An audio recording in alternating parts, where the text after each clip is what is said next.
So we are going to talk about how to use a map and a compass to go orienteering out on a trail.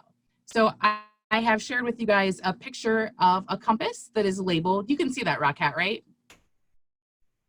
Cool. All right, so I just want to really quickly go over some parts of this compass because they are really important to know. So the first part that I want to go over is this part right here that is called the transparent deck plate. It's great because it's transparent, so you can see your map like that when you lay your compass on top. And that will be helpful when you're picking out your path. On top of this compass, you'll see there's this little wheelhouse part right here. That is called the housing. And the housing is where a lot of crucial material lives. So if you look deep, deep, deep inside this compass, you'll see a red arrow. And if you look at the picture, you'll see that is called your magnetic needle. That is always going to point to north. Now, here's the trick. It's a magnetic needle, so it's going to point to a magnetic north, not the North Pole like Santa Claus. So when you're hiking, you're going to have to set your declination because that will change based off of where you are. If you're on the East Coast, it's way different than you're on the West Coast. And we live here in Southern Illinois, so the great thing about that is the declination is off just ever so slightly. So that's really like a level 2 thing in Illinois, and not so much if you lived out on one of the coastal lines, the declination would be greater, so you'd have to worry about that a little bit more. Okay, so inside this housing still, you'll see a tiny little red arrow, and that is called the orienteering arrow. Now, the orienteering arrow and the magnetic needle have 2 nicknames. We call the orienteering arrow shed. It's a red shed, if you will, and the magnetic needle we call Fred. Red Fred, actually. And the thing about Red Fred is he is absolutely 100% addicted to all things that are red. So he wants to collect all things that are red, like Santa Claus and the red shed. And that's why they always point to north, the magnetic needle being they. So I'm going to teach you guys how to shoot a bearing in here in a second, but I want to tell you about 2 other things on this compass. One, inside this housing, if you look really closely, you'll see there are lines, and those lines are called the orienteering lines. And then also up top, you will have on this transparent deck plate, you will have your direction of travel arrow. It's this arrow right here that is pointing up the top of my screen right now. And that direction of travel arrow tells you which direction you should be traveling as long as you're holding this compass like this with your direction of travel arrow pointed out away from yourself instead of in towards yourself. Because we should all do like some deep inner traveling to figure ourselves out. When we're out in the woods, we want to explore nature. So we want the direction of travel arrow to point out that way. Okay, so that tells us all we need to know pretty much about this compass. So now I want to share a different screen with you guys. Okay, so give me 1 second to shift that over.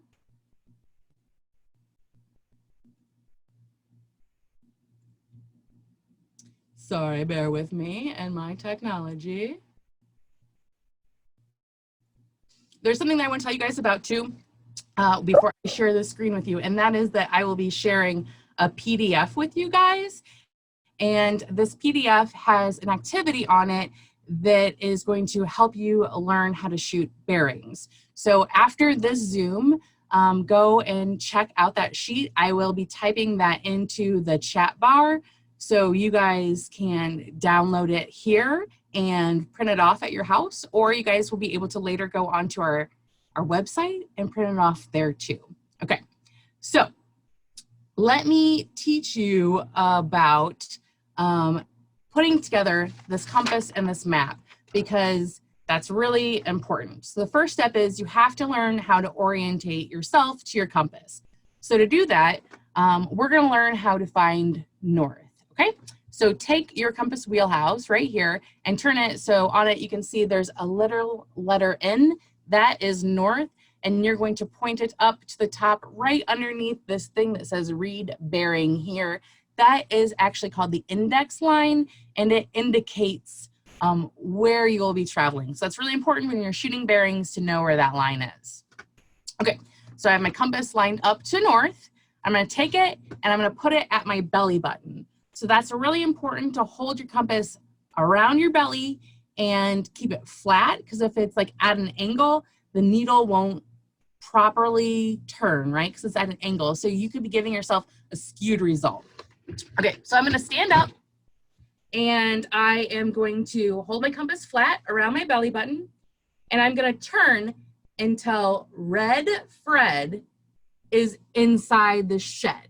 And when he's inside the shed, I'll know that I'm facing north. Okay, here I go.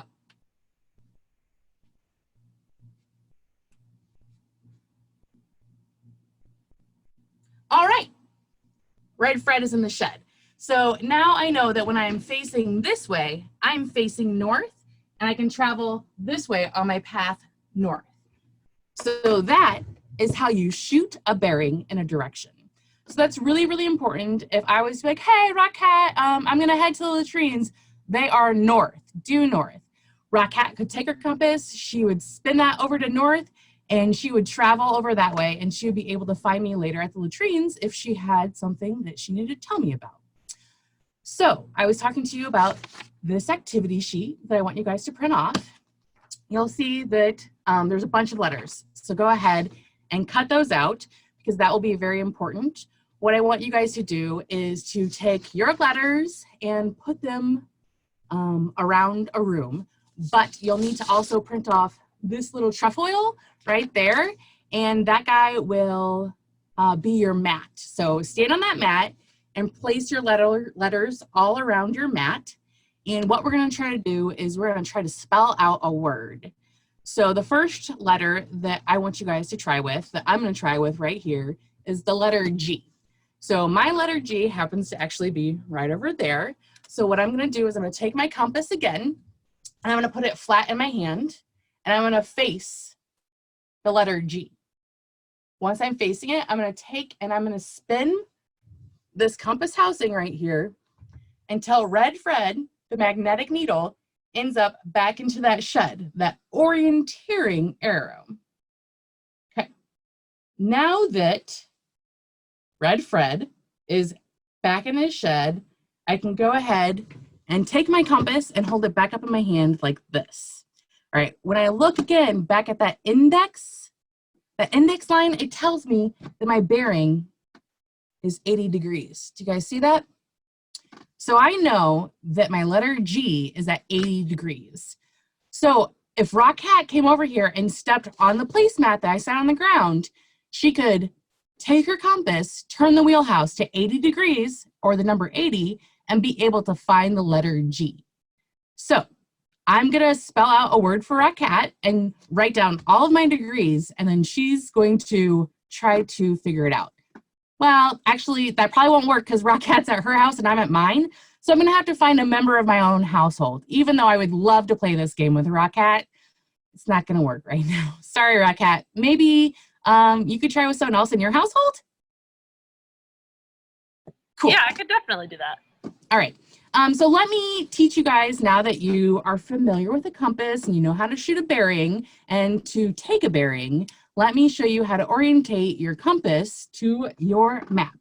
Okay, so just how we orientated our compass to north, we're going to do the same thing. We're going to turn our compass wheel back so that the N is lined up, and we are going to take our map and we are going to look for what is called the compass rose. And on this map, it looks like that. Ooh, sorry.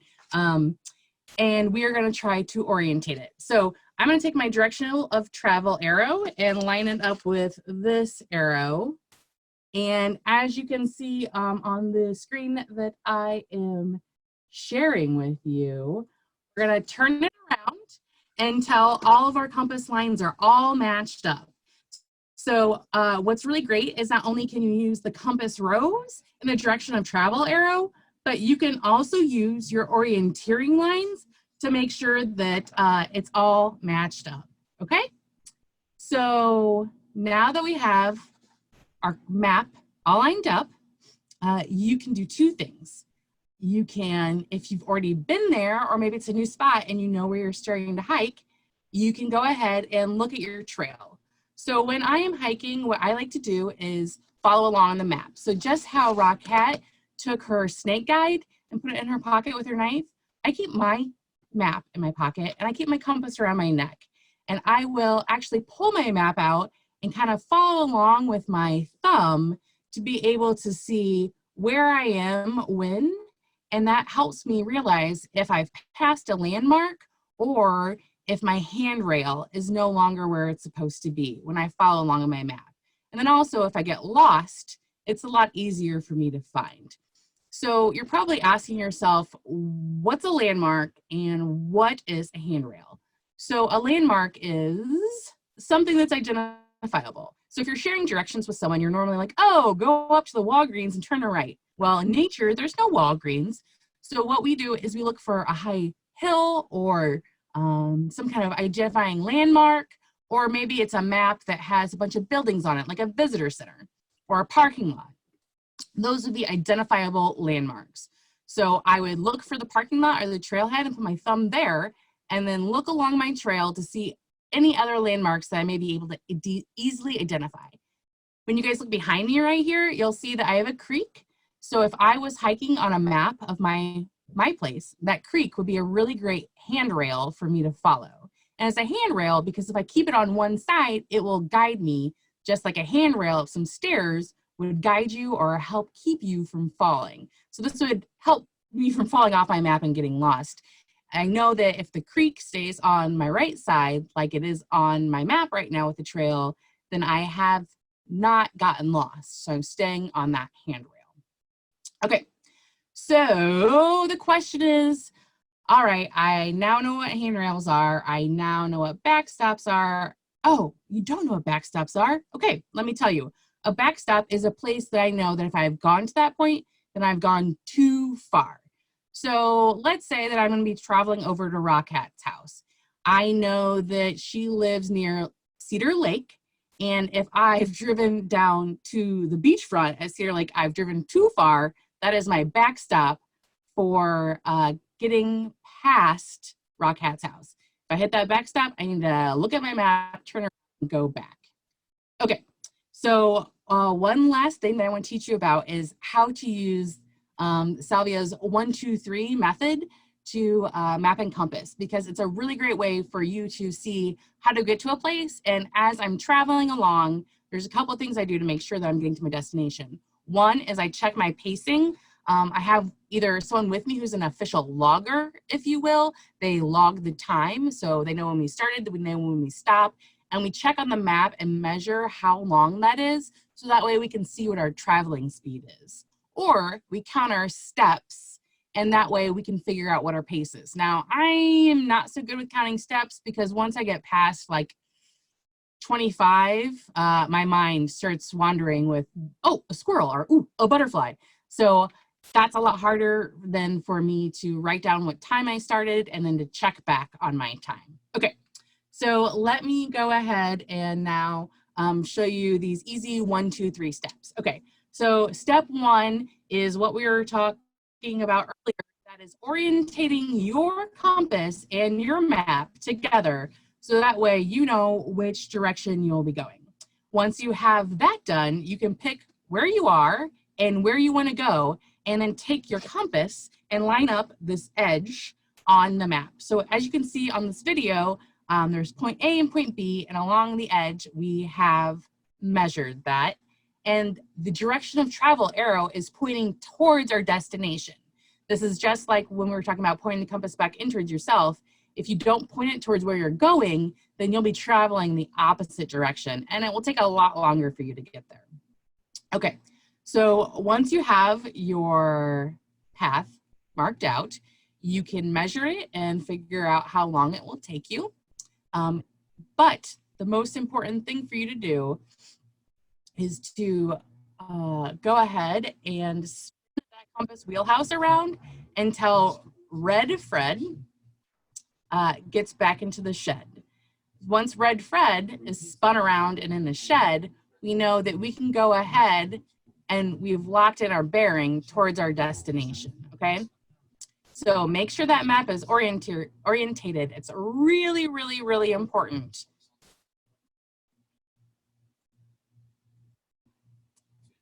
All right, so that takes us to step 3. Step 3 is the easiest step of them all, and that is to put Red Fred back in the shed. Once he's in the shed, then we know we have our bearing and we can travel on that. Now, I do want to recommend that even though you're going, don't watch your trail as you hike over and over and over again. Like, don't watch your map because you might run into a tree or trip into a creek. It's really good to periodically check back in here and there. But remember, enjoy the scenery, enjoy the nature, enjoy everything that's going on around you. And that's the basics to how to use a compass and a map.